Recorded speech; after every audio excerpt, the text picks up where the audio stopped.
grande parte do meu inário foi recebido aqui, né? Tudo recebido aqui na comunidade Céu da Montanha, né? Esse trabalho todo começou quando eu estava aqui, apesar de que eu recebi o hino no Mapiá. Comecei a receber os meus hinos em 1983. Mas é porque quando a gente diz assim, receber o hino, né? A gente vai vindo aquela música, aquela letra, né? Você vai cantando, mas você ainda não sabe por onde vai o caminho, né? Você está só começando a tua história, né? Quando foi em 1986, nós fomos fazer um feitio lá no Céu do Mapiá, né? Eu e o Alex e um grupinho aqui da comunidade.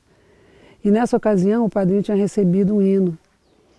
Aqui estou aqui porque meu pai me mandou nesse hino, e ele no final diz: e o povo se atrapalha na linha do amor. Quer dizer, ele abriu um estudo, né? Porque o padrinho é que abre, né? Assim, o estudo. Ele abriu. Quando eu ouvi esse hino, eu fiquei pensando assim, eu falei, nossa, realmente todo mundo se atrapalha na linha do amor. Então abriu isso assim, aí nós fomos fazer um trabalho de estrela lá no Céu do Mapiá. Um trabalho, meu Deus do céu, forterésimo. E nesse trabalho, esse hino da Viva Deus Onipotente, né, sobre Santa Madalena, ele vem inteiro. Eu sinto que ele seguiu essa linha do padrinho, né?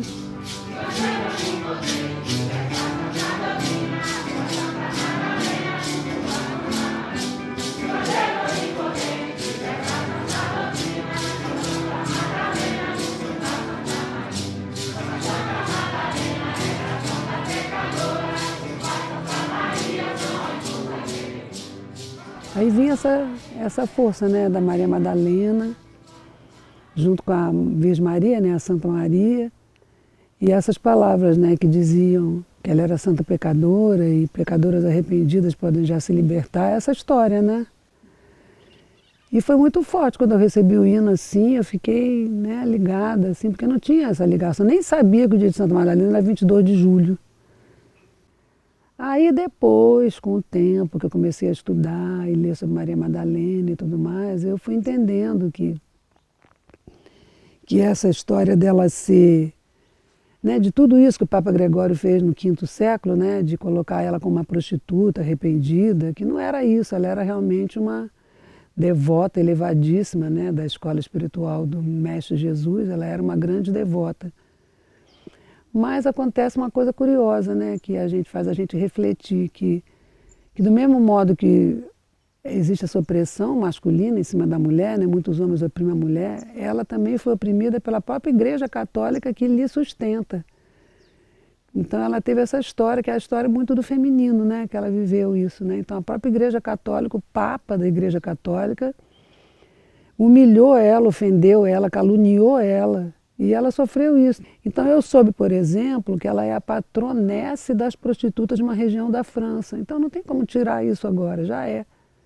Então ela é a santa pecadora de alguma maneira no imaginário. Mas cabe a nós agora, mulheres, desconstruirmos essa imagem, né? Apesar de que isso está associado à pessoa dela.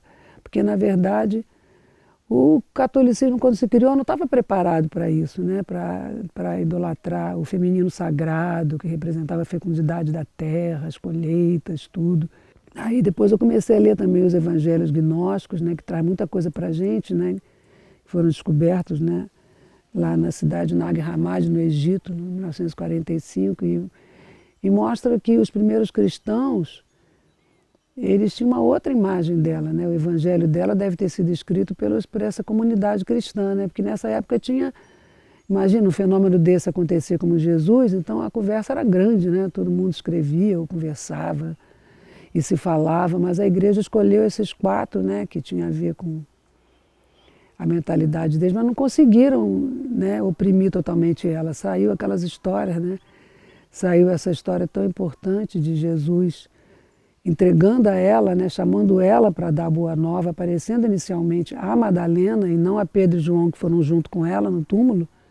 Ele escolheu Madalena. Mas depois dos 4 evangelhos não se fala mais nela, nem no Ato dos Apóstolos, nem Paulo, ninguém se refere mais. Mas aí, passado esse tempo todo, já no século XX, encontraram o Evangelho de Maria Madalena, que ela fala, você conhece? Ela fala, é muito interessante, porque perdeu-se muitas páginas, né? Mas ela conversa com André e Felipe e eles estão assim meio inseguros ali, o que vão fazer, e ela assume mesmo uma força espiritual muito grande e diz para ele, vamos, tem força, né? Eu não me lembro das palavras exatas. E no final Pedro implica, fala, como que nós vamos acreditar no que você está falando? Será que o Salvador, ele chama Jesus de Salvador, disse isso mesmo? Aí o André fala, calma Pedro, você é tão impetuoso, vamos acreditar no que ela diz. Olha, de novo, masculino e feminino. E ela fala uma palavra tão linda sobre a ascensão da alma, mas isso foi escondido, né? Foi encontrado só no século... Não, o Evangelho de Maria Madalena, na verdade, foi encontrado no século XIX. Porque a Igreja Católica fez assim, a Maria, ela concebeu sem pecado, não teve relação sexual. E a Madalena é prostituta, então a gente ficou procurando quem é a nossa mulher. Não teve, né? Não tem quem é que a gente... Mas não é assim, né? A Madalena não precisa ser isso. A Madalena é a nossa referência, né? Que ela está ali junto com a Virgem Maria, né? Eram as duas juntas. A Virgem Maria é a pureza total, a Madalena é que nos conecta com nós, mulheres, né? Assim, porque a Madalena passa para, né, significar isso, uma libertação, né? Que Jesus libertou, como o padrinho libertou, o padrinho Sebastião libertou as mulheres. O padrinho Sebastião, eu sinto que ele segue muito essa linha de Maria Madalena, né? E, assim, é o ser dele, né? Traz muito isso. Porque a espiritualidade de Maria Madalena é a espiritualidade do cuidado, é quem cuida, né? A igreja do cuidado. Essa é a religião, né?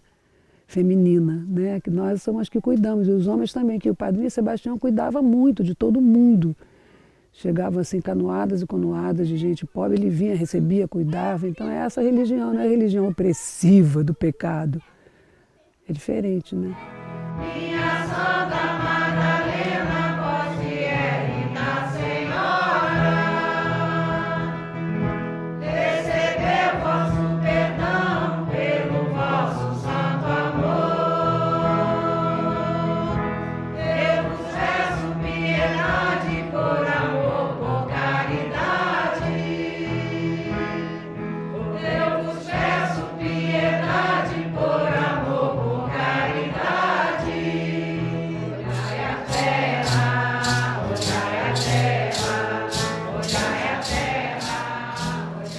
Aí em 1994, eu estava até assim numa passagem forte, também fui conversar com o padrinho Alfredo, e ele me falou, comadre, cante seu hinário, mas frasezinha assim, cante seu hino no dia de Santa Madalena. E com isso eu percebo isso, né, que o padrinho Alfredo colocou dentro das festas religiosas do Santo Daime o dia de Santa Madalena. O Papa Francisco só colocou em 2016, ele colocou bem antes, né? Então ele colocou essa data. Então eu achei isso muito importante, as mulheres todas da doutrina, né? Muitas não cantam, muitas igrejas não cantam o hinário, mas comemoram, né, o dia de Maria Madalena, que é importante para nós. A gente tem que desconstruir essa imagem, né, que foi feita sobre ela.